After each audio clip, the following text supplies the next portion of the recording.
Hi, everyone, and welcome. I'm Beth Siegert of Siegert and Associates, and today I have a short little talk about relapse prevention during the holiday seasons.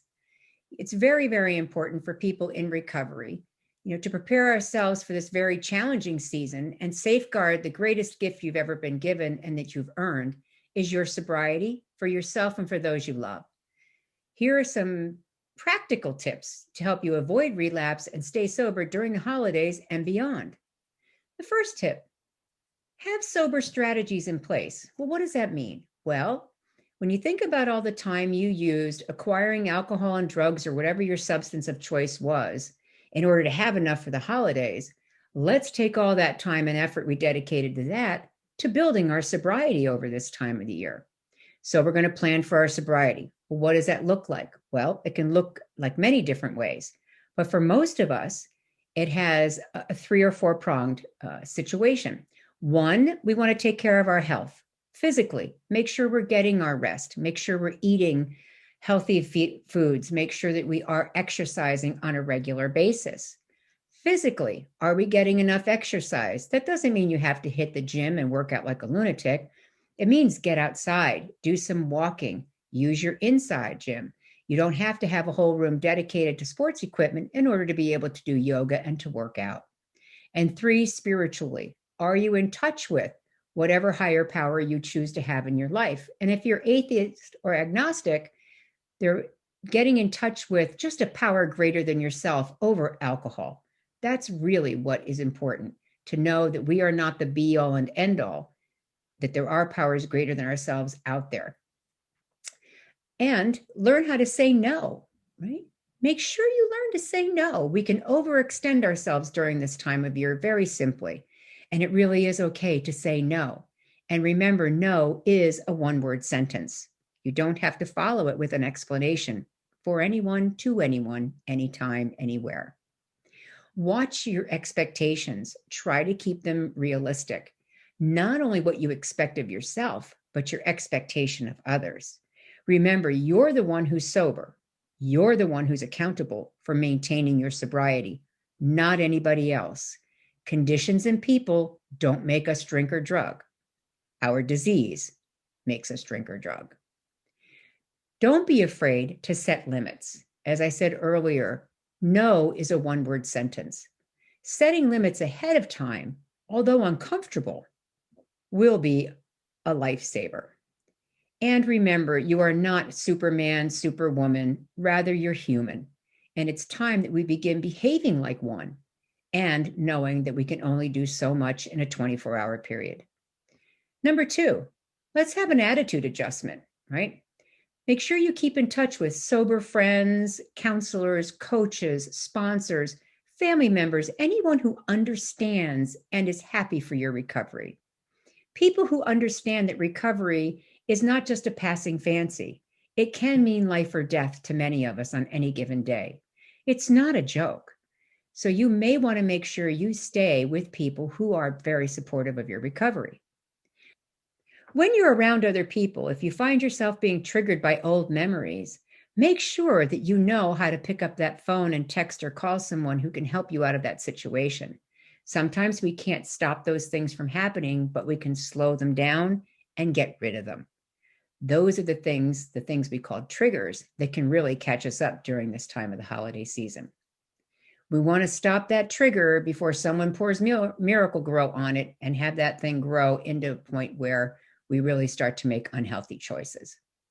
Remember that you're not the only one feeling this stressed out at this time of year.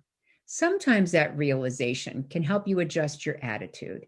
Instead of showing up someplace being resentful or angry or terrified, let's try orienting your thinking to one of curiosity. What will it be like this time when I go visit Aunt so-and-so? Gosh, I'm not expecting anybody there to be any different than they were the last time, but I'm different. And this is going to be really good for me. Ask yourself, right, if you are starting to lose that open and positive attitude, what's the next right sober thing for me to do? It might even mean leaving. Right? And remember, you have enough, you do enough, and you are enough. You don't need to prove anything to anybody at any time. Simply living a sober life, whether this is your first sober holidays or your 60th sober holidays, you really don't need to prove yourself to anyone. Be of service, right? Building gratitude and acting in a grateful manner can help us maintain our sobriety through the holiday seasons. Now, I know COVID is restricting some of those activities that we could usually enjoy doing, but there are still many homeless shelters who need help. You could go and buy a bag of groceries to donate to the food bank. There are many different things you can do. Check on a neighbor whom you haven't seen in a while, particularly if they're elderly or even someone who's just simply by themselves. You don't have to get within that 6-foot limit, and make sure you wear your mask, by the way. So we want you also to know that you can reach out to another newly sober person and let them know how you're doing. Right? It's not awful to let them know that you might be struggling today. Right? It's kind of nice to know that I might not be the only one who might be feeling a little down right now, or I might not know the next right sober thing to do. So you could be helping them out as much as they could be helping you. Now, when it comes to visiting people over the holidays, be really mindful of what you're drinking and what you're thinking. Those two go hand in hand. Suggestions that I was given a long time ago: bring my own beverages to drink. There's nothing more uncomfortable than getting to someone's home, even if it's under the 10-person maximum, and they don't have anything for you to drink. I've even been places where they didn't have water available, only alcohol.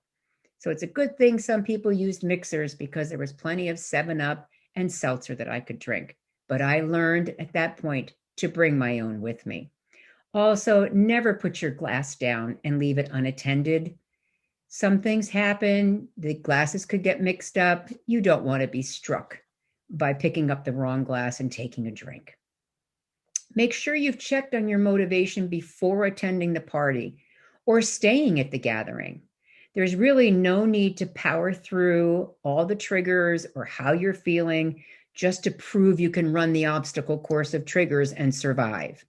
That's really not the point of living a sober life. Right?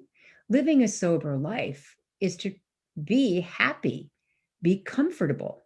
And if you're white knuckling it through something just to prove something to somebody, perhaps you should call another sober person and run that by them. I'm sure they'll have some suggestions for you. And always remember, no matter where you're going and what you're doing, your sobriety needs to come first, above and beyond all else. Next, we're going to talk about avoid known risks. If you know that your uncle is going to grill you about being in rehab, or, oh, you haven't had a drink in 3 months, you should be fine with one now. Why don't you think you can do that? Or Aunt so-and-so is going to be so disturbed that you're not doing shots with her. Remember, you're the one who is accountable for your recovery, not anyone else. You're the one who's changing, not anyone else. We cannot go into these get-togethers expecting other people to have changed. Or you may find that the family is so behind you that they don't have anybody having a glass of wine, they don't have any alcohol around, and be grateful that they love you so much that they went to that length to help you be comfortable and sober during your holiday. That's one of the things you could put on your gratitude list. Make sure if your thinking starts to go to stinking, like, well, maybe Uncle so-and-so is right, or maybe just one won't hurt me, before you pick up that drink or that drug, pick up the phone, run that by someone you know is sober, and see what their take on that is. You can always use and drink tomorrow. Again, please practice self-care. Take very good care of yourself during this holiday season. If you haven't started, please start today. Learning and practicing, picking up the phone, saying no, building those limits in, stretching your wings and having people support you through doing different things. Learning all the healthy ways of handling stress that work for you. Something that works for someone else may not work for you, but you need to practice in order to find out what will work for you. And above all, find some quiet time for yourself. I know it sounds impossible, but believe me, I've spent many, many hours in the bathroom taking some quiet time when I'm visiting people, or maybe ending that Zoom a little bit earlier than the family had committed to, or getting off and rejoining. Zooms can be very tiring. They can be exhausting during the holiday. And remember, if you slip, if you pick up, do not berate yourself or become full of shame, which is very hard not to do. Pick up that phone, get back to being sober, talk to another person about it, and begin your journey. Thank you so much for listening. If you need help with your sobriety, please let us know at Siegert and Associates. You can reach us at 877-449-6393. That's 877-449-6393. Please call. We're open 24/7. And visit us on our website, siegertandassociates.com. That's siegertandassociates.com. And get on our mailing list. We're going to be sending out some wonderful emails for you.